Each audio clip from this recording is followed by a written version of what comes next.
오늘도 하나님 말씀을 듣고 깨닫고 그대로 살기를 소망하는 우리의 삶 속에 하나님의 크신 은혜와 능력의 역사가 이루어질 줄로 믿습니다. 이스라엘 백성들 하나님과 함께하면서 가나안 땅을 정복해 가는 가운데 이제 정복 전쟁은 끝이 났습니다. 그들이 모든 정복을 끝냈습니다. 우리가 이렇게 보셔야 됩니다. 성경을 읽다 보면 이 부분이요, 그들이 정복을 하고 다시 길갈로 모여서 거기에서 이제 이후로 지파별로 땅을 제비 뽑아 나누어서 각 지파별로 이제 자기가 받은 그 기업을 향하여 나아가게 되는 이러한 모습이 이제 이후에 펼쳐질 겁니다.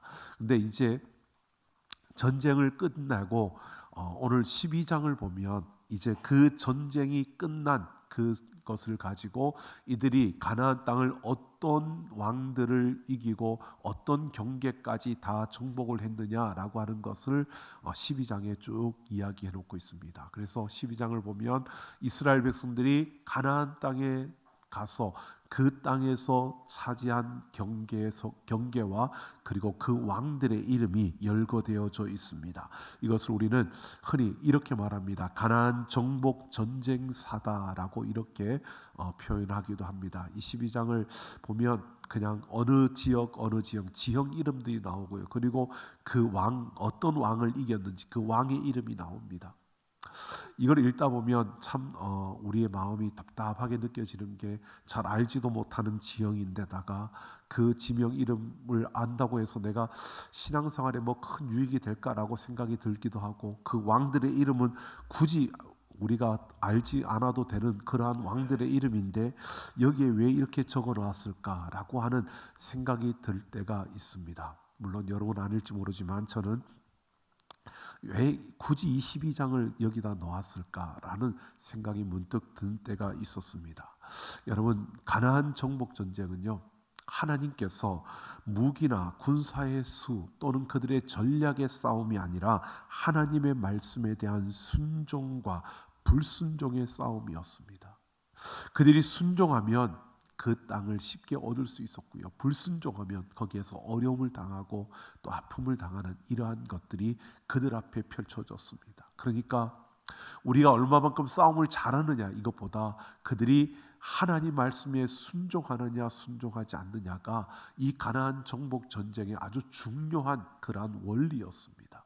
그래서 은혜와 그들은 하나님의 순종의 원리로 그 땅을 정복한 겁니다. 이렇게 정복한 땅이 어느 정도인가를 우리에게 말해주는 것이 이 12장의 내용인데요, 오늘 이 말씀을 우리가 전체적으로 함께 보면서 하나님은 이 정복한 땅에 대한 기록을 통해서 무엇을 우리에게 말씀하시려고 하시는 것인지, 그 땅을 이렇게 정복했다는 이 사실을 우리에게 말씀해 주면서 하나님은 우리가 어떤 것을 알기를 원하시는 것인지 오늘 여기에 초점을 두고요, 우리가 살펴보면서 하나님을 신뢰하고 하나님의 말씀에 순종하며 나아가는 그 걸음 속에서 우리가 놓치지 말아야 할 것이 무엇이고, 뿐만 아니라 우리는 어떻게 살아내야 할 것인가, 이 세상 속에서 하나님을 신뢰하고 하나님을 붙들고 살아가는 우리들은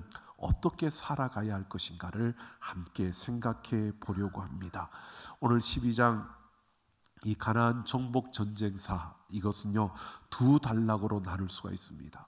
1절에서 6절까지는 요단강을 건너기 이전 모압 그 평지, 모압 땅이라고 말하는 그곳, 바로 요단 동편 땅에서 이스라엘 백성들이 정복한 그 지경과 그리고 왕들의 이름이 나오고요, 그리고 7절부터 마지막 24절까지 바로 이스라엘 백성들이 가나안 요단강을 건너서 들어간 그 가나안 땅 안에서 그들이 차지한 그 지경과 그들이 정복한 왕들의 이름이 열거되고 있습니다.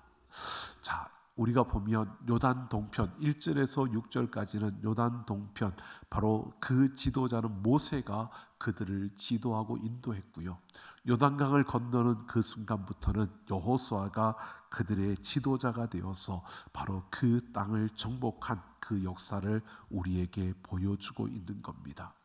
자, 그런데 이 많은 지경들과 지형의 이름들과 왕들의 이름, 이것이 우리한테 어떤 큰 도움은 되지 않는데 여기에서 우리에게 주목해야 될 그러한 것이 있습니다. 바로 1절부터 쭉 소개되는 왕들을 헤아려 보면 마지막 24절까지 왕들의 그 숫자가 얼마만큼 되느냐 하면 33명의 왕입니다. 할 일 없어서 헤아린 게 아니라 설교하려고 헤아렸습니다. 33명의 왕인데, 그런데 24절을 보면요, 뭐라고 말하고 있냐면 24절을 보면 하나는 디르사 왕이라 모두 31왕이었더라 라고 이렇게 말합니다. 자, 33명의 왕이 나오는데 뭐라고요? 31왕이었더라 라고 하는 겁니다. 2명이 사라졌습니다. 이 2명이 누구냐? 1절에서 6절에 나오는 요단 동편, 요단강을 건너기 이전에 이스라엘 백성들이 차지한 요단 동편 땅에 있었던 그 헤스본 왕과 시온과 바산 왕 옥이라는 이 왕의 2 사람이 빠진 겁니다. 자, 여러분 왜 빠졌을까? 분명히 1절부터 요단 동편 땅에서 그 지경도 그 왕들의 이름도 이야기를 했는데, 그런데 마지막 숫자를 합할 때는 그 2 사람을 빼버린 겁니다.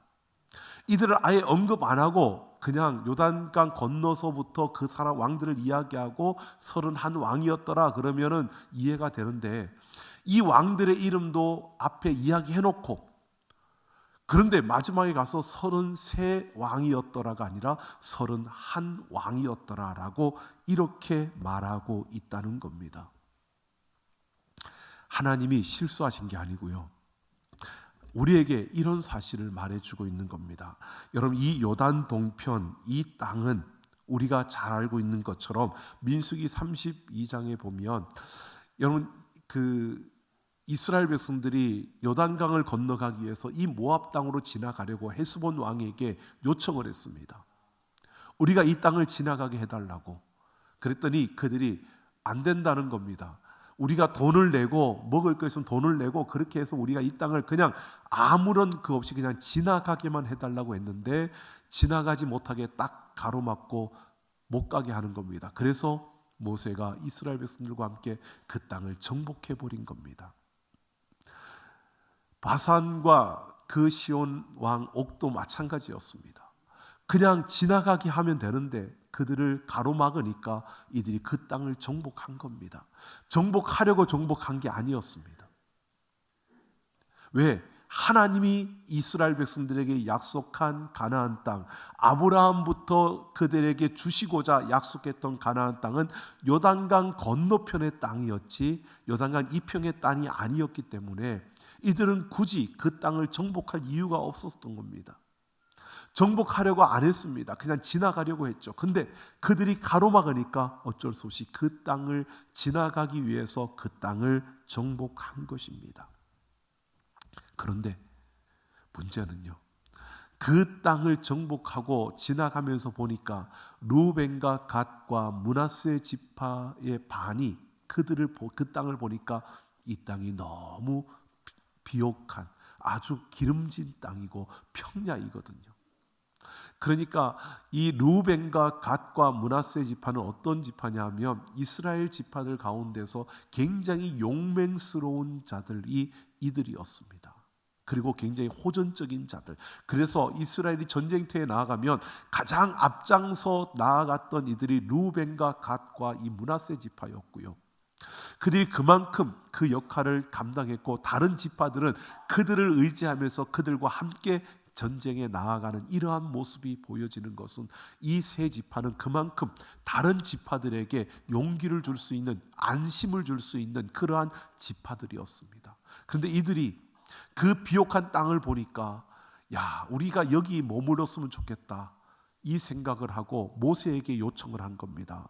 모세야, 우리에게 이 땅을 기업으로 주십시오. 우리 저 가나안 요단강 건너 들어가는 가나안 땅 그 땅 말고 이 땅을 주십시오라고 요구를 한 겁니다. 근데 모세가 분노합니다. 왜 분노했느냐? 이 땅은 하나님이 우리에게 기업으로 준 땅이 아니다라고 분명히 모세가 이야기를 합니다. 하나님이 기업으로 준 땅이 아닌데 너희가 왜 이 땅에 머물러 있으려고 하느냐? 그리고 모세가 분노하면서 모세가 또 한편으로 염려한 게 뭐냐면 이 루벤과 갓과 므낫세 지파가 여기에 머문다면 다른 지파들이 그래도 용맹스러운 호전적인 그들을 의지했는데 가나안 땅에 들어갈 때 그러면 다른 지파들이 다 기가 죽고 두렵고 무서워할 것 아니냐? 그래서 모세가 안 된다라고 분노했습니다. 하지만 이들이 워낙 강하게 요구하니까 모세가 어떻게 하느냐? 다른 제안을 하는 겁니다. 그래, 이 기업을 줄 테니까 대신에 너희의 아이들과 너희 자녀들을, 부녀들을 여기에 두고 너희는 이 민족들 다른 지파들과 함께 요단강을 건너가서 그 땅을 정복할 때까지 너희가 그 책임을 다하라는 겁니다. 전쟁에 참여하라는 겁니다. 자, 그렇게 해서 그 루벤과 갓과 므낫세 반지파가 그 땅을 기업으로 받은 겁니다. 그런데 그 땅은 어떤 땅이요? 하나님이 기업으로 주시겠다고 약속하신 땅이 아니었다는 겁니다. 그러니까 왜 33왕이라고 하지 않고 왜 31왕이었더라라고 하느냐? 하나님이 이스라엘 백성들에게 주시고자 약속했던 땅은 요단강을 건너 있는 그 서편 지역에 그 33왕이 차지하고 있던 그 땅이 바로 하나님이 주시고자 약속했던 땅이었다는 사실을 말해주고 있는 겁니다. 여러분, 분명 모압 평지를 비롯한 그 요단 동편 땅이 루벤과 갓과 므낫세 지파가 볼 때에 정말 비옥한 땅이었고 정말 살기 좋아 보이는 땅이었고 정말 아름다운 땅이었다 할지라도요, 그 땅은 하나님이 그들에게 주시겠다고 약속하신 그 언약의 땅, 바로 기업으로 하나님이 주시겠다고 하신 그들의 기업이 아니었다는 겁니다. 여러분, 그래서 그 땅이 빠져 있는 겁니다. 여러분 보십시오. 하나님은 언제나 정확하십니다. 하나님이 주시겠다고 약속하신 그 기업을 이스라엘 백성들에게 주시는 겁니다. 그러니까 그들이 아무리 힘이 강하고 아무리 전략이 뛰어나서 그 땅이 너무 보기가 좋고 그 땅보다는 훨씬 더 그 땅이 낫더라도 그들이 그 땅을 점령하고 거기에 사는 것은 하나님이 주신 기업을 버리는 거고 그 하나님 주신 기업에서 벗어나 있는 겁니다. 그들은 그 땅은 하나님이 그들에게 허락하신 기업에 들어가지 않는 땅이라는 것을 분명히 이렇게 보여주고 있는 겁니다. 여기에서 우리는 아주 중요한 우리 신앙의 원리를 우리가 분명히 볼 수가 있습니다. 이겁니다. 아무리 보기 좋고 아무리 화려하고 아무리 그것이 우리에게 큰 유익을 준다 할지라도요, 하나님이 우리에게 허락하지 않은 기업이라면 그것은 복이 아니라는 겁니다. 하나님이 우리에게 허락하신 것만이 우리에게 복인 줄로 믿습니다. 그래도 화려하고 아름답고 그게 나한테 많은 유익을 주는데, 여러분, 세상의 실용주의라는 그러한 입장에서 보면 그거는 포기할 수 없는 것일 겁니다. 그런데 중요한 것은요, 우리에게 복이 되는 것은 하나님이 내게 주신 기업이 복이지 그 기업을 벗어나 있는 것은 내게 복이 되는 것이 아니라는 겁니다. 때로는 그것이 우리에게 아픔이 되기도 하고요, 때로는 그것이 우리의 걸림돌이 되기도 하고요, 때로는 그것이 우리의 삶을 좀먹게 하는 그런 정말 아픔과 고통이 되는 이러한 역사들이 우리의 삶에 일어나게 되는 것입니다. 여러분, 하나님께서 정말 우리의 삶에 주신 걸음 속에서, 물론 우리는 지금 내가 가지고 있는 이것에서 어느 것까지가 하나님의 기업인지를 우리가 다 완전히 이해하지 못하고 살아갑니다. 결국 우리는 영원한 그 하나님의 나라, 그 영원한 천국이라는 기업을 받은 자로서 이 땅에 보내져서 이 땅에서 살아갈 때, 여러분, 우리가 지금 가지고 있는 것이 전부는 아닙니다. 더 나아질 수도 있고 또 지금 많이 가진 걸 또 더 안 좋아질 수도 있고 우리의 형편은 때마다 순간마다 달라질 수 있습니다. 그런데 그때마다 하나님이 이것이 내게 주신 기업인지 이것이 내가 차지하지 않아도 될 그러한 것들인지를, 하나님이 내게 주신 기업인지 아닌지를 우리는 바르게 분별할 수 있는 이러한 우리의 모습이 필요하다는 겁니다.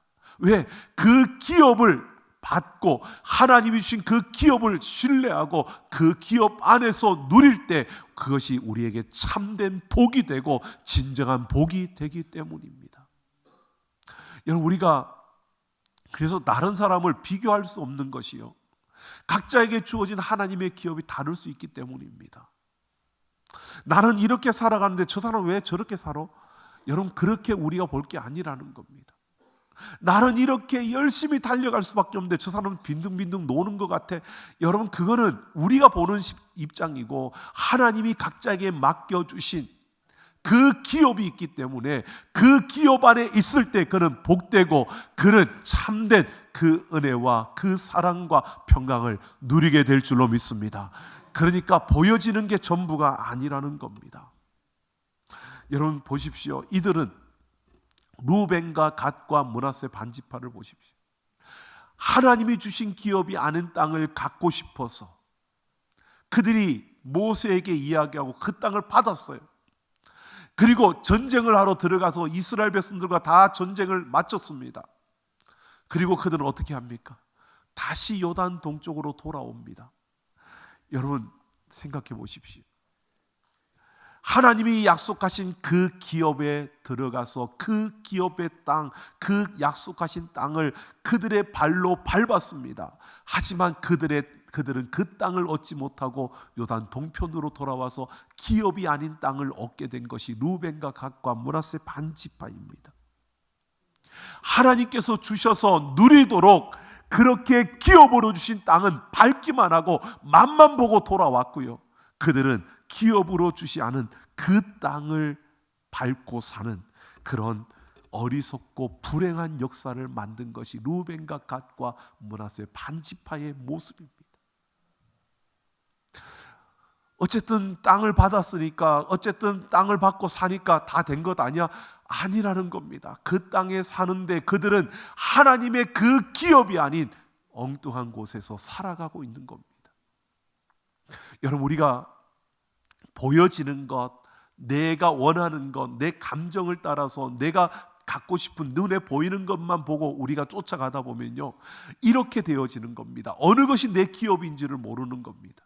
하나님이 어느 것을 내게 주시는지를 모르고 우리는 엉뚱한 이 불행한 역사를 써내려갈 수 있는 그런 모습이 될 수 있다는 겁니다. 그래서 우리는 살펴야 합니다.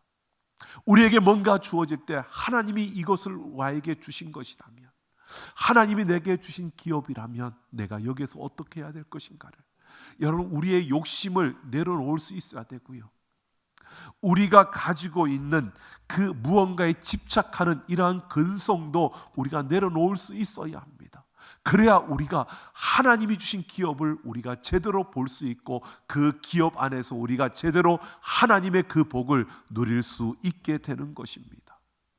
여러분, 우리 한 이야기를 생각해 보십시오. 아브라함과 조카 롯이요, 함께 가나안 땅에 들어왔다가 그들의 소유가 많아지면서 그들의 목자들끼리 서로 다투는 이 일로 인하여서 아브라함이 롯에게 말합니다. 우리가 이제 떨어져 살아야 되겠다. 헤어지자. 그 대신에 내가 어디를 선택하든 내가 먼저 선택하면 그 길로 가고 나는 다른 쪽으로 갈게. 조카 롯이요, 살펴보았더니 그의 눈에 소돔과 고모라가 눈에 들어왔습니다. 소돔과 고모라 땅을 봤을 때 롯이 뭐라 그랬냐면 여호와의 동산과 같고 애굽 땅과 같았다.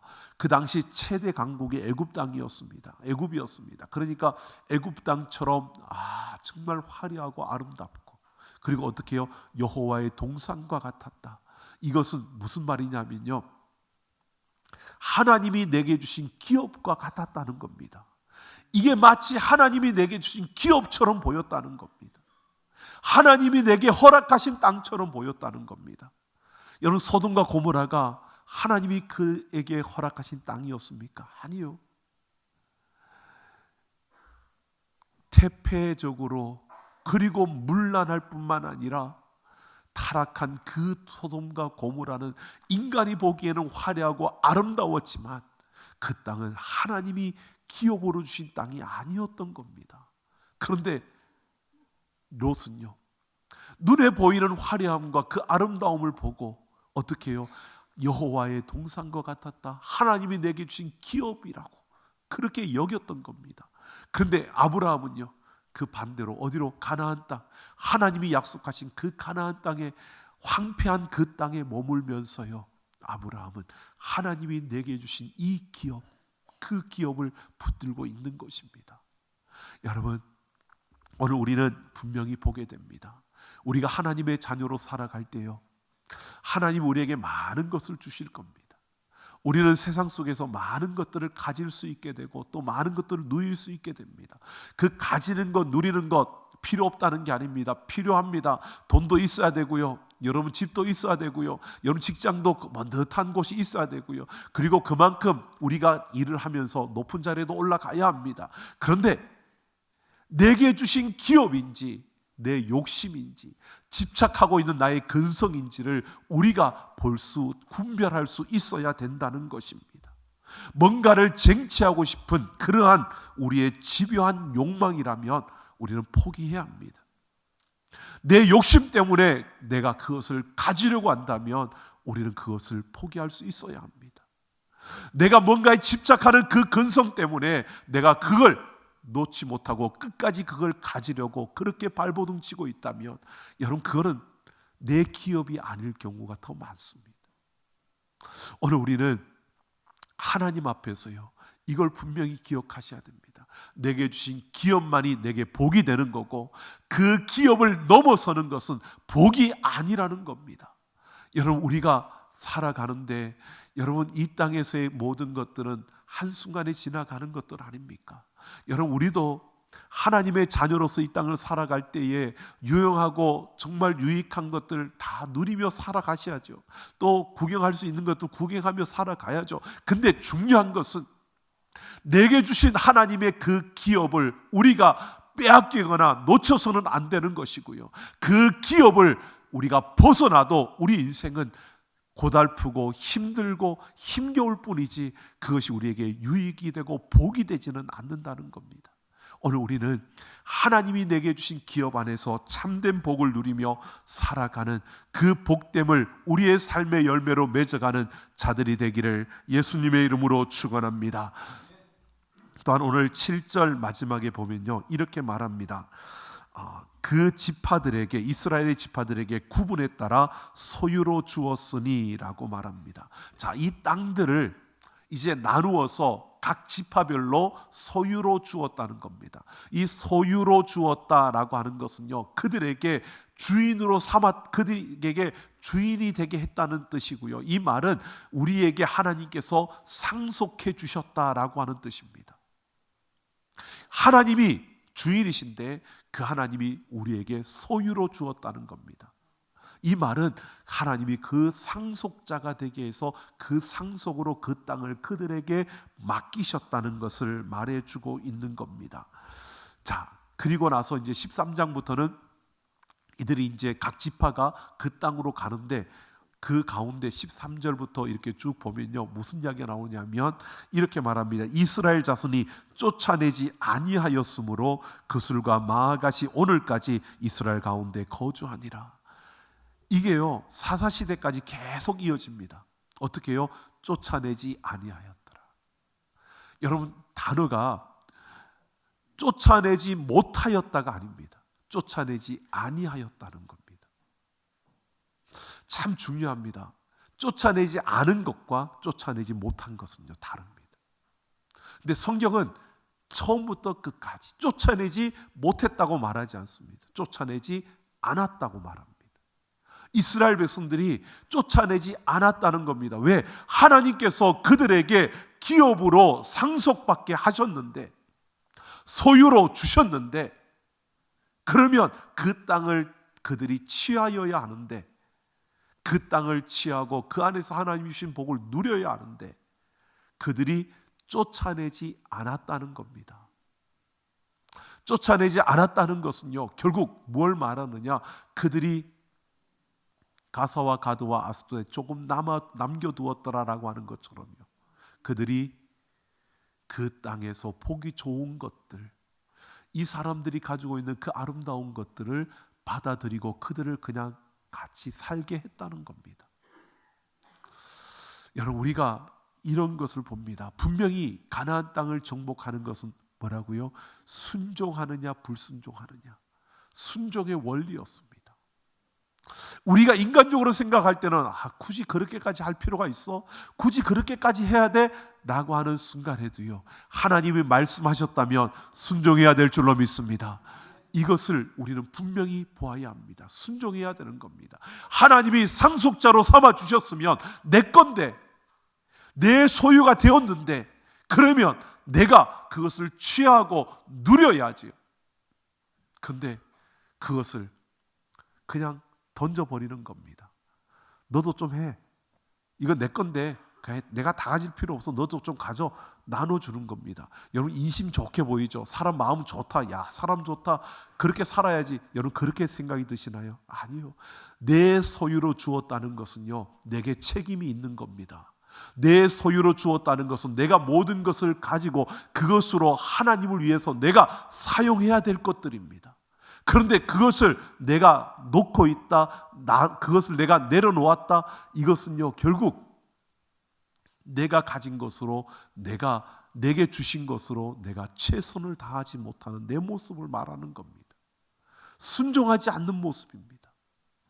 여러분, 소유로 주었다는 것은요, 이 모든 것들을 가지고 그것을 통해서 하나님의 영광을 드러내고 하나님을 위해서 내가 살아가야 되는 것들입니다. 이걸 빼앗기거나 이걸 나눠주는 거 아닙니다. 여러분, 내 기업을 나눠주는 게 아닙니다. 기업은 내 것입니다. 내게 맡기신 겁니다.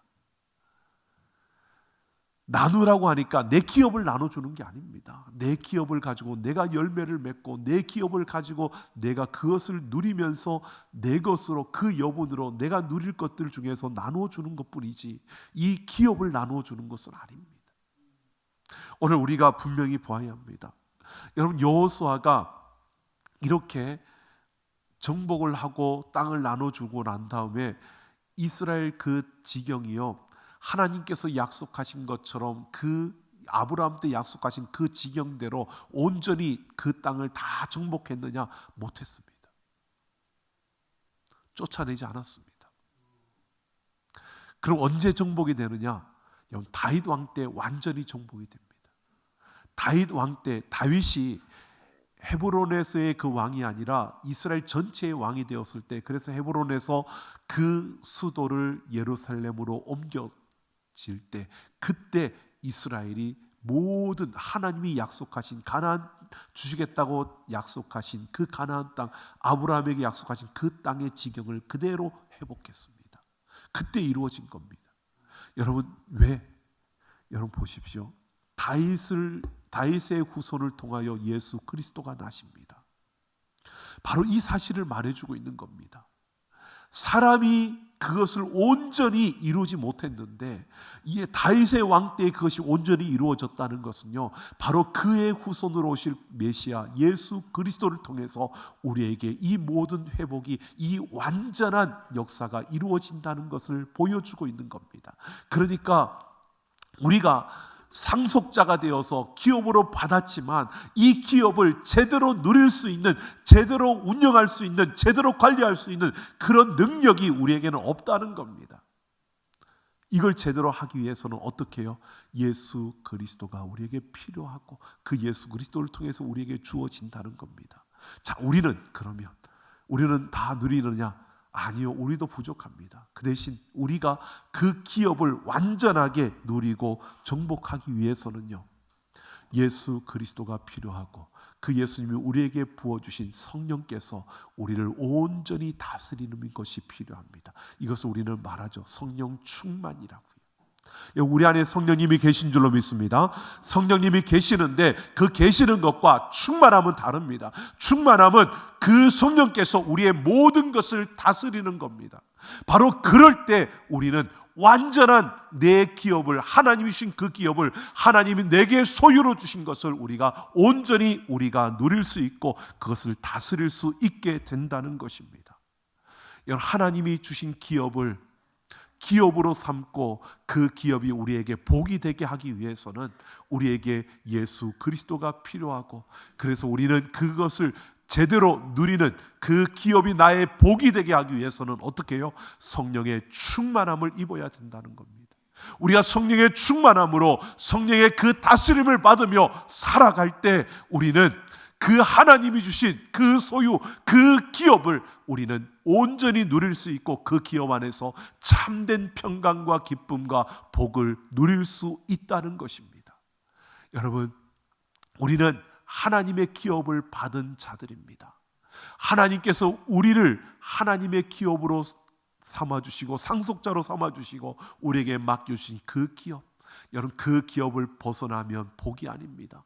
그 기업 안에서 우리가 제대로 그 복을 누리려면 우리는 성령의 충만함을 입을 때 가능하다는 사실을 우리가 기억하면서요, 하나님의 상속자로서 이 땅을 살아갈 때에 하나님이 주신 그 기업을 제대로 누리며 그 기업 안에서 주어지는 복을 누리면서 살아가는 하나님의 자녀들, 하나님의 백성들이 되기를 예수님의 이름으로 축원합니다.